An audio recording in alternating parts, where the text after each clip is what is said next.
Of the People's Republic of China to Burundi in our audience this Tuesday. The two discussed in particular the projects currently being implemented by China in Burundi, including the rehabilitation of Melchior Ndadaye International Airport. Furthermore, magistrates, prosecutors and the judges are called upon to carry out their duties in accordance with the law and the professional ethics, avoiding all forms of corruption. Minister Alfreda Ahingejeje made this call Tuesday during a meeting organized by the Prosecutor General's office.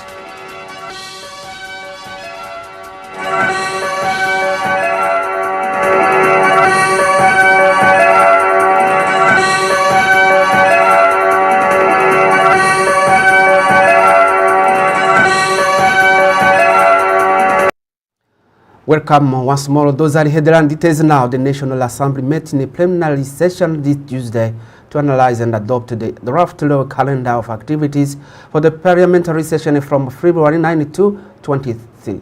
The deputies also adopted the amendments sent by the Senate related to the draft law on the protection of personal data. Details with Jivan Daishimiye. During the period from the 9th to 23rd February of this year, members of the Parliament will work together within various committees and examine a report prepared by the standing committees of the National Assembly. These include economic issues, where reports produced on the basis of data from the Central Bank BRB show that there was a global inflation during the year 2024. The President of the National Assembly announced the establishment of committees in charge of provincial development in order to provide greater clarity, while a report from the Central Bank of Burundi BRB indicated the existence of data that this institution has not yet received from the concerned sectors. The President of the National Assembly, Gerard Daniel Ndabirabe, specified that the ministers responsible for trade, administration, agriculture and finance will have to present the result of the population's activities, as these elements form part of the data used in the Central Bank's report. During the same period, members of the Parliament will examine and adopt draft laws relating to the reorganization of public drinking water and liquid sanitation services, the amendment of the law governing the plant seed sector, as well as the draft law on the management of mercury in Burundi. Also, during this period, members of the Parliament will invite the Minister of Public Health for oral questions in order to obtain clarifications on various issues related to this sector. In this session, members of Parliament also examined the amendments transmitted by the Senate concerning the draft law on the protection of personal data, which they adopted unanimously. As I said, the Prime Minister Nestor Ntahontuye granted an audience on Monday to the acting ambassador of the People's Republic of China to Burundi. The discussions focused on the strong bilateral relations between Burundi and China based on enhanced cooperation. The two officials discussed in particular projects currently being implemented by China in Burundi, including rehabilitation of Melchior Ndadaye International Airport, as well as other development initiatives. The concern about the well-being and the good health of all, First Lady Angeline Ndayishimiye has launched a fitness club called Step by Step Wellbeing for All. She announced this following a fitness session held Tuesday afternoon in Bujumbura, inviting anyone interested to join the club. The Minister of Justice calls upon magistrates, prosecutors and the judges to carry out their duties in accordance with the law and the professional ethics, avoiding all forms of corruption so that ordinary citizens are protected. Details the reporting report.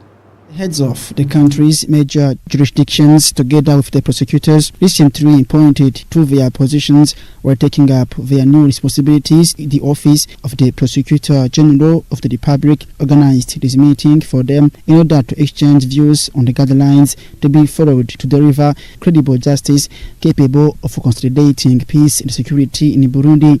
The Prosecutor General of the Republic, Mistress Rosa Nremana, called on magistrates to be role models and to carry out their duties in strict compliance with the law. Urged them to put an end to the practice of declassifying civil disputes as a criminal offences or vice versa, to always verify the regularity of detentions, to comply with the law and to avoid corruption, as well as any other behavior likely to tarnish the image of the judicial institution.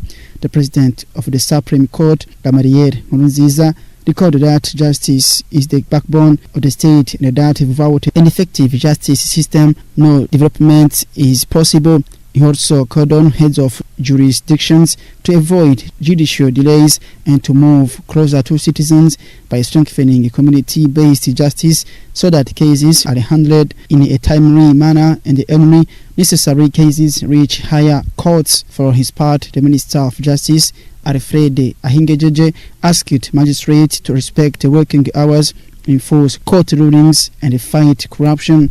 The Minister of Justice also urged heads of jurisdictions to combat the phenomenon of individuals who present themselves as lawyers without having that status and who plead cases without mastering their content.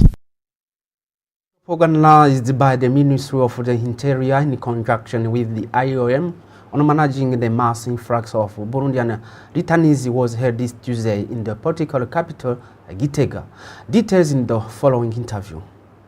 First of all, we are here today for a very important workshop together with the government of Burundi to discuss how we can be better prepared for cases like this. There's a huge vision put by the government of Burundi in situations like this. And that is a testimony of the leadership shown by the government of Burundi, because preparedness is the best way forward. And today we have different departments of the government here, those working at the borders, those who are providing health services, and those who are providing logistical supports. And together with all of them here today, we're trying to make sure that we are as prepared as we can to better handle situations like this. Looking at it from a regional perspective, where I come from, where we have 25 countries, some of them in similar situations where they have population movements, I would like to say that we are grateful to the government of Burundi, making sure that we work hand in hand to provide the best we can to the Burundian returnees. The Pass Burundi project was officially launched this Tuesday in Bujumbura, supported by ITRI. The project aims at to improve sustainable food security. The governor of Bujumbura province, who officially launched this project, stated that it will contribute to achieving Burundi's vision and combating hunger. That project, Pass Burundi, officially launched by the Bujumbura governor, Aloys Ndayikengurukiye, is funded by Burundi partners in development from Italy via Emilia-Romagna province and the Bujumbura, Burunga and the Buhumuza provinces partnership. That project will focus on agriculture and livestock. As has mentioned the governor of Bujumbura province, Aloys Ndayikengurukiye, that project comes after another tomato processing project that will help the population to improve their nutrition. In the remarks, those partners have let known that the project will strengthen good relations already existing between Burundi and Italy through expertise exchange in agriculture and livestock between Emilia-Romagna province and the population of the provinces in which will be implemented that project. It has been also an occasion to participants to see how the Maison La Palma, funded by Italians, process tomatoes. They also visited the tomatoes plant that are normally given to cooperatives, partners of Maison Palma. Well, end of this news. Bye-bye.